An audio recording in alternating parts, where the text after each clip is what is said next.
Après avoir analysé à chaud en vidéo le tirage au sort des groupes de la prochaine Coupe d'Afrique des Nations, la CAN 2023-2024, qui aura lieu au pays des éléphants en Côte d'Ivoire en janvier-février prochain, et après avoir fait 4 vidéos de la mini-série que j'appelle Parlons-en, relative au groupe de la prochaine Coupe d'Afrique des Nations justement, où je structure les vidéos de la façon suivante: présentation des équipes du groupe, leur histoire en Coupe d'Afrique des Nations, leur qualification à la CAN 2023-2024, leur bilan sur l'année 2023 et enfin l'historique de leur face-à-face. Aujourd'hui, on s'attaque à l'avant-dernier groupe, le groupe D. Et avant de commencer, n'hésitez surtout pas à vous abonner si ce n'est pas encore fait. Objectif 20 000 abonnés avant le début de la Coupe d'Afrique des Nations. Je compte sur vous pour réaliser ce défi et c'est parti pour le sujet de la vidéo. Et commençons tout d'abord avec la présentation des équipes du groupe. Ça va aller très vite. On a la Tunisie, le Mali, l'Afrique du Sud ainsi que la Namibie. Et passons maintenant à la deuxième partie de la vidéo, l'histoire en Coupe d'Afrique des Nations.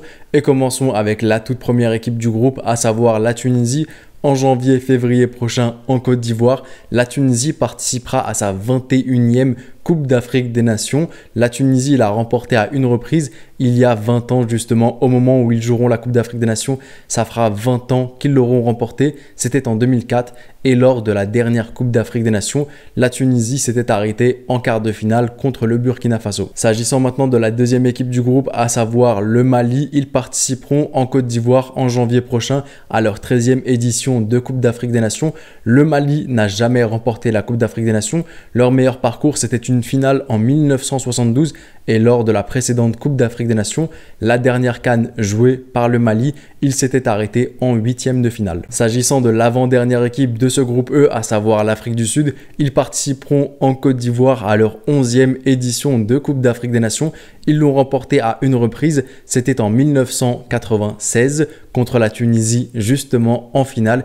Et enfin, lors de leur dernière Coupe d'Afrique des Nations jouée, c'était pas au Cameroun en 2021-2022, c'était en 2019, l'Afrique du Sud avait atteint les quarts de finale. Et je m'en souviens très bien parce qu'ils avaient éliminé mon pays, l'Égypte. Et enfin, quatrième et dernière équipe de ce groupe E, à savoir la Namibie, ils participeront à leur 4e édition de Coupe d'Afrique des Nations en Côte d'Ivoire en janvier prochain. La Namibie n'a jamais remporté la Coupe d'Afrique des Nations. Leur meilleur parcours, c'est d'avoir atteint les phases de groupe tout simplement. Ils n'ont jamais atteint un 8e, un quart de finale, à savoir une phase à élimination directe de Coupe d'Afrique des Nations. Donc logiquement, lors de leur dernière Coupe d'Afrique des Nations jouée en 2019, en Égypte, ils s'étaient arrêtés en phase de groupe. Et maintenant qu'on a présenté les équipes de ce groupe E, qu'on a vu leur histoire en Coupe d'Afrique des Nations, dans cette troisième partie, voyons voir leur qualification à la CAN 2023. Dans quel contexte est-ce que les équipes se qualifient? Combien de matchs gagnés? Combien de matchs nuls? Combien de défaites? Combien de points accumulés? Combien de buts inscrits? Combien de buts encaissés? Et commençons donc comme d'habitude avec la Tunisie. La Tunisie, dans le cadre des qualifications à la CAN 2023, ils ont terminé premier de leur groupe. Ils ont gagné 4 matchs, un match nul, une défaite. Ils ont accumulé un total de 13 points. La Tunisie a inscrit 11 buts et a encaissé un seul but, faisant donc des Aigles de Carthage la meilleure défense des qualifications à la CAN 2023. S'agissant maintenant du Mali, dans le cadre des qualifications à la CAN en Côte d'Ivoire, le Mali a fini premier de son groupe, à l'instar de la Tunisie. Le Mali a aussi joué 6 matchs, tout comme la Tunisie. Le Mali en a remporté 5, 0 nul, une défaite, faisons donc un total de 15 points. Le Mali a inscrit 15 buts et a encaissé 2 buts seulement. Concernant maintenant l'avant-dernière et troisième équipe de ce groupe E, l'Afrique du Sud, les Bafana Bafana, dans le cadre de leur parcours en qualification à la CAN 2023, l'Afrique du Sud a joué seulement 4 matchs parce qu'il y avait une équipe qui était éliminée de leur groupe, donc ils n'ont pas pu jouer 6 matchs comme le Mali ou comme la Tunisie. Et aussi, contrairement au Mali et à la Tunisie, l'Afrique du Sud n'a pas terminé premier de son groupe, mais bien deuxième. Ils ont joué donc un total de 4 matchs, 2 victoires, un match nul, une défaite, soit un total de 7 points accumulés, 7 buts marqués, 6 buts encaissés. Et enfin, pour la quatrième et dernière équipe de ce groupe E, à savoir la Namibie, tout comme l'Afrique du Sud, la Namibie termine deuxième de son groupe. La Namibie était aussi dans un groupe de 3 et non un groupe de 4. Donc elle a joué seulement 4 matchs parce que tout comme pour l'Afrique du Sud, il y avait une équipe dans le groupe qui avait été disqualifiée. Ils n'ont donc pas pu l'affronter lors d'une double confrontation. La Namibie a terminé donc comme je le disais deuxième de son groupe. Ils ont fait une victoire, 2 matchs nuls, une défaite, soit un total de 5 points accumulés, 6 buts inscrits et 6 buts encaissés. Et passons maintenant à la quatrième partie de la vidéo, forme du moment, la forme des équipes, dans quel état sont les équipes depuis le début de l'année 2023.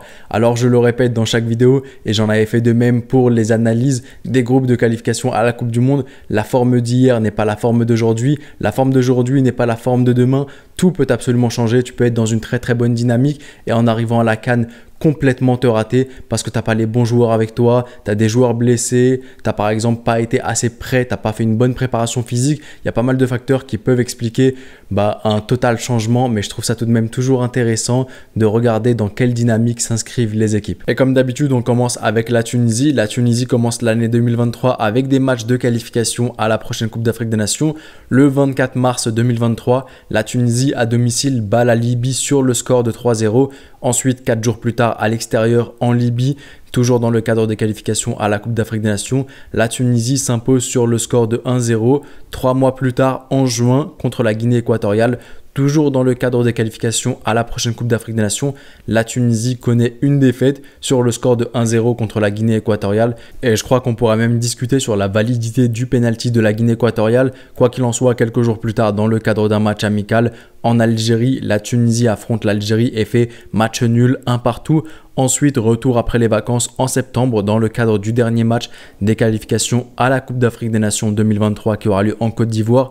La Tunisie bat le Botswana sur le score de 3-0. Quelques jours plus tard, à l'extérieur en Égypte, la Tunisie s'impose sur le score de 3-1 contre l'Égypte. Et enfin, pour terminer, un mois plus tard, dans le cadre de la trêve internationale du mois d'octobre, durant 2 matchs amicaux, la Tunisie perd à l'extérieur contre la Corée du Sud sur le score de 4-0 et contre le Japon sur le score de 2-0. Et passons maintenant à la deuxième équipe du groupe, le Mali. Il commence exactement le même jour que la Tunisie, le 24 mars 2023, dans le cadre des qualifications à la Coupe d'Afrique des Nations. Le Mali bat la Gambie sur le score de 2-0. Ensuite, 4 jours plus tard, à l'extérieur contre la Gambie cette fois, le Mali connaît une défaite sur le score de 1-0.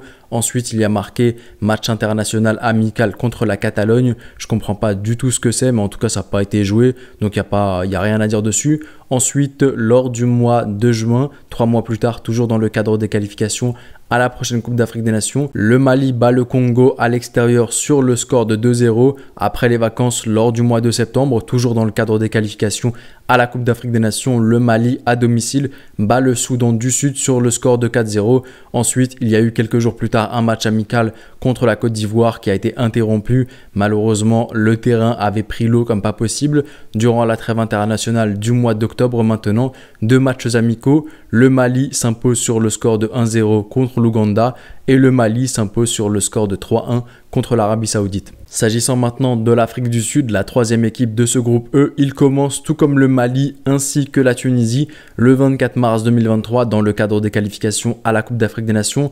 Premier match nul à domicile 2-2 contre le Libéria. Quelques jours plus tard à l'extérieur entre guillemets le 28 mars 2023, là l'Afrique du Sud s'impose contre le Libéria sur le score de 2-1 et 3 mois plus tard, toujours dans le cadre des qualifications à la prochaine CAN en juin 2023, l'Afrique du Sud s'impose sur le score de 2-1 contre le Maroc. Ensuite, on a COSAFA Cup, cela ne m'intéresse pas. Et ensuite, à partir du mois de septembre, durant la trêve de septembre, 2 matchs amicaux. Un match nul 0-0 contre la Namibie, une même Namibie d'ailleurs qui est dans le groupe de l'Afrique du Sud là. Et ensuite, une victoire sur le score de 1-0 contre la RDC, la République démocratique du Congo.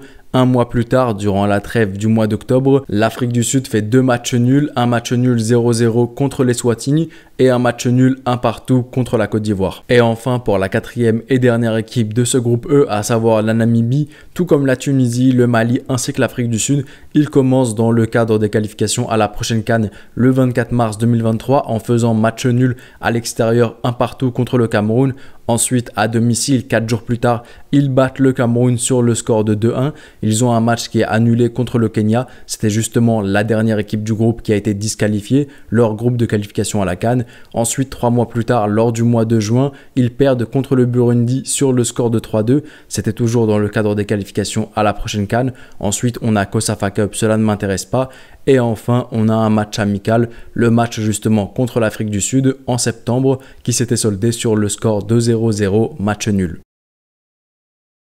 Et on passe maintenant à la cinquième et dernière partie de la vidéo, à savoir l'historique des face-à-face entre chacune des équipes de ce groupe E. Et on commence tout d'abord avec Tunisie-Mali, une rencontre qu'on a énormément vue lors de ces dernières années. On l'a vu lors des barrages à la Coupe du Monde 2022 au Qatar. C'était justement la Tunisie qui s'était qualifiée. Score 1-0 sur les deux matchs, un but contre son camp du défenseur malien.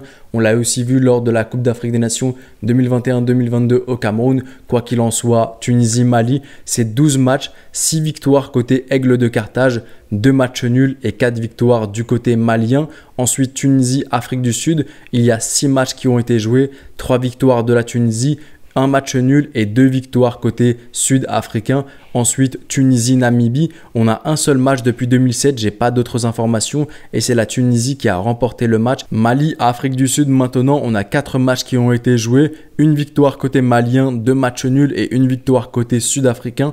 Mali-Namibie, on a eu 2 matchs qui se sont joués, 2 victoires maliennes. Et enfin, Afrique du Sud-Namibie, on a eu un total de 9 matchs joués, 5 victoires côté sud-africain, 2 matchs nuls et 2 victoires côté de la Namibie. Et on arrive donc à la fin de cette vidéo, à la fin de ce 5e épisode de la mini-série Parlons-en relatif au groupe de la prochaine Coupe d'Afrique des Nations. Une Coupe d'Afrique des Nations qui, je le rappelle, aura lieu en Côte d'Ivoire en janvier-février prochain. À vous maintenant de jouer dans l'espace commentaire, à vous de me dire si vous avez appris de nouvelles choses, à vous aussi de me corriger parce que comme vous l'avez vu sur la dernière partie historique des face-à-face, parfois ça manque d'informations. Concernant Tunisie-Namibie, j'ai eu des informations qu'à partir de 2007, parfois il y a des sources qui se contredisent concernant le nombre de matchs joués. Donc n'hésitez vraiment pas à me corriger dans l'espace commentaire, à me corriger si j'ai fait des erreurs, à dire ce que vous avez à dire sur ce groupe. Je me ferai un plaisir de tous vous lire. C'était le petit pharaon, prenez soin de vous et de vos proches et je vous dis... Arrivederci.